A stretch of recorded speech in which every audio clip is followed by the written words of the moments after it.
बच्चों, हाजिर हैं हम आपकी पसंदीदा क्विज का छठा अंक लेकर। हमारे इस क्विज में शामिल सवालों के संकलन करता है सरोज कुमार भारती सर, जो कि असिस्टेंट टीचर हैं गाजीपुर जिले के जखनिया ब्लॉक के प्राथमिक विद्यालय धनबाउर में। तो पहले की ही तरह से क्विज शुरू करने से पहले एक बार फिर से आप लोगों से रिक्वेस्ट है कि आप लोग अपने अपने घरों में ही रहें, बाहर बिल्कुल ना जाएं। बहुत ज़रूरी होने पर मास्क लगा कर ही जाएं। यदि आप किसी से मिलते हैं तो उससे कम 1 मीटर की दूरी बना कर रखें। अपने हाथों को साबुन से 20 सेकंड तक अच्छी तरह से धोएं। साथ ही अपने सम्मानित अभिभावकों से विशेष अनुरोध है कि आप लोग अपने मोबाइल में आरोग्य सेतु ऐप ज़रूर इंस्टॉल और रजिस्टर कर लें। आइए एक बार फिर से क्विज खेलने के नियम को जल्दी से जान लेते हैं। क्विज खेलने के नियम ये हैं। आपके सामने स्क्रीन पर एक सवाल आएगा, फिर उसके उत्तर से संबंधित 3 विकल्प दिए जाएंगे। दिए गए विकल्पों में से एक विकल्प सही होगा। सही विकल्प चुनने के लिए आपके पास 5 सेकंड का समय होगा। निर्धारित समय में आपको अपने उत्तर कमेंट बॉक्स में देने होंगे। और आप तैयार हो जाइए सरोज सर के सवालों से रूबरू होने के लिए। और ये रहा पहला सवाल आपकी स्क्रीन पर। सूर्य का समानार्थी शब्द है।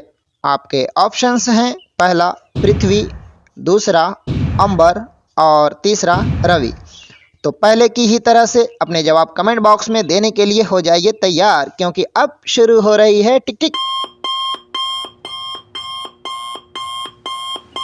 और ये रहा सही जवाब, रवि। जी हाँ बच्चों, आप लोगों को तो पता ही है कि सूर्य को दिनकर, दिवाकर, भास्कर, रवि, दिनेश, आदित्य आदि नामों से भी जाना जाता है। इस प्रकार हमारा तीसरा ऑप्शन बिल्कुल सही है। आइए जल्दी से चलते हैं अपने अगले सवाल यानी सवाल नंबर 2 के पास, जो आ रहा है आपकी स्क्रीन पर।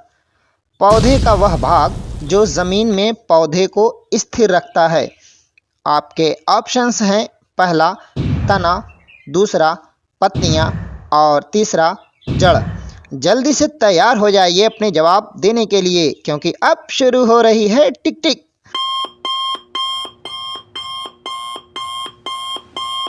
और ये रहा सही जवाब, जड़। बिल्कुल बच्चों, जड़ ही वो महत्वपूर्ण भाग है जो पेड़ पौधों को जमीन में स्थिर रखता है। चलिए अब चलते हैं अपने अगले सवाल यानी सवाल नंबर 3 के पास, जो आ रहा है आपकी स्क्रीन पर। उत्तर प्रदेश में ज़िलों की संख्या है।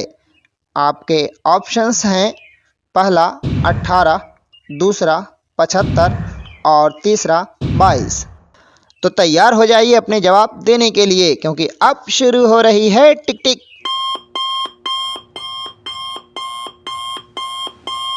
और ये आया सही जवाब, 75। जी हाँ बच्चों, आप लोग तो जानते हैं ना कि हमारे राज्य उत्तर प्रदेश में कुल 75 ज़िले हैं।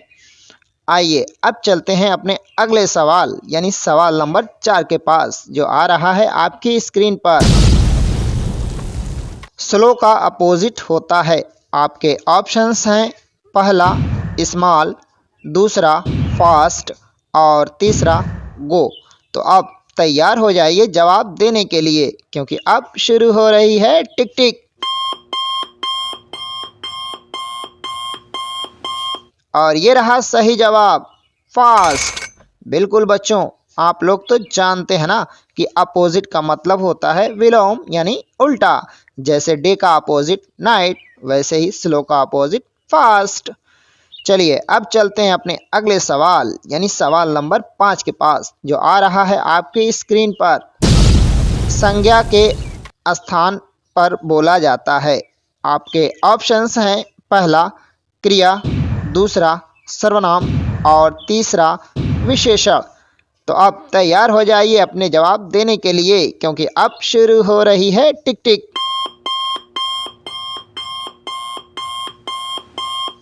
और ये आया सही जवाब, सर्वनाम। बिल्कुल बच्चों, आप लोग तो जानते हैं ना कि संज्ञा के स्थान पर जो शब्द बोले जाते हैं उन्हें सर्वनाम कहते हैं। जैसे वह, वे, तुम, आप, मैं, हम आदि। आइए अब चलते हैं अपने अगले सवाल यानी सवाल नंबर 6 के पास, जो आ रहा है आपकी स्क्रीन पर। Lion lives in. आपके ऑप्शंस हैं, पहला शेड, दूसरा डेन और तीसरा ट्री। तो तैयार हो जाइए जवाब देने के लिए, क्योंकि अब शुरू हो रही है टिक टिक। और ये आया सही जवाब, डेन। बिल्कुल बच्चों, आप लोगों को तो पता है ना कि शेर डेन यानी माद में रहता है। तो चलिए अब चलते हैं अपने अगले सवाल यानी सवाल नंबर 7 के पास, जो आ रहा है आपकी स्क्रीन पर। 918 की अनुवर्ती संख्या है। आपके ऑप्शंस हैं, पहला 819, दूसरा 891 और तीसरा 919। तैयार हो जाइए अपने जवाब देने के लिए, क्योंकि टिक टिक शुरू हो रही है अब। और ये आया सही जवाब, 919।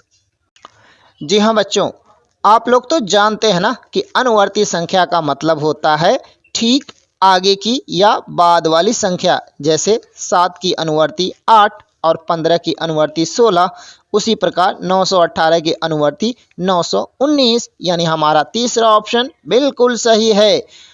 आइए अब चलते हैं अपने अगले सवाल यानी सवाल नंबर 8 के पास, जो आ रहा है आपकी स्क्रीन पर। बकरी को संस्कृत में कहते हैं। आपके ऑप्शंस हैं, पहला वानरः, दूसरा अजा और तीसरा कुक्कुरः। तो तैयार हो जाइए जवाब देने के लिए, क्योंकि अब शुरू हो रही है टिक टिक।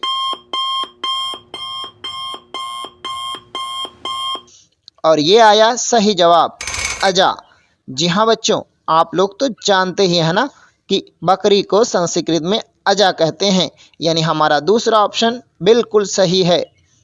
चलिए अब चलते हैं अपने अगले सवाल यानी सवाल नंबर 9 के पास, जो आ रहा है आपकी स्क्रीन पर। आरोही क्रम में संख्याएं लिखी जाती हैं। आपके ऑप्शंस हैं, पहला घटते क्रम में, दूसरा बढ़ते क्रम में और तीसरा इनमें से कोई नहीं। तो जल्दी से तैयार हो जाइए अपने जवाब देने के लिए, क्योंकि अब शुरू हो रही है टिक टिक। और ये रहा सही जवाब, बढ़ते क्रम में। जी हाँ बच्चों, आप लोग तो जानते हैं ना कि आरोही का मतलब होता है छोटे से बड़े की ओर, यानी बढ़ते क्रम में। आइए अब चलते हैं अपने आखिरी सवाल यानी सवाल नंबर 10 के पास। क्यों बच्चों, चौंक गए ना आप लोग कि कैसे इतनी जल्दी क्विज का आखिरी सवाल आ गया? तो बच्चों, आप लोग सरोज सर के सवालों में इतना लीन हो गए थे कि कब आप क्विज के आखिरी पड़ाव में आ गए आपको पता ही नहीं चला। और ये रहा आखिरी सवाल आपकी स्क्रीन पर। पर्वत का समानार्थी शब्द है। आपके ऑप्शंस हैं, पहला आसमान, दूसरा पहाड़ और तीसरा पत्थर। तैयार हो जाइए जवाब देने के लिए, क्योंकि अब शुरू हो रही है टिक टिक। और ये रहा सही जवाब, पहाड़। जी हाँ बच्चों, आप लोग तो जानते हैं ना कि पर्वत को पहाड़, गिरी, शैल, शिखर आदि नामों से भी जाना जाता है। तो बच्चों, कैसी लगी आज की ये क्विज? कमेंट बॉक्स में लिखकर ज़रूर बताइएगा।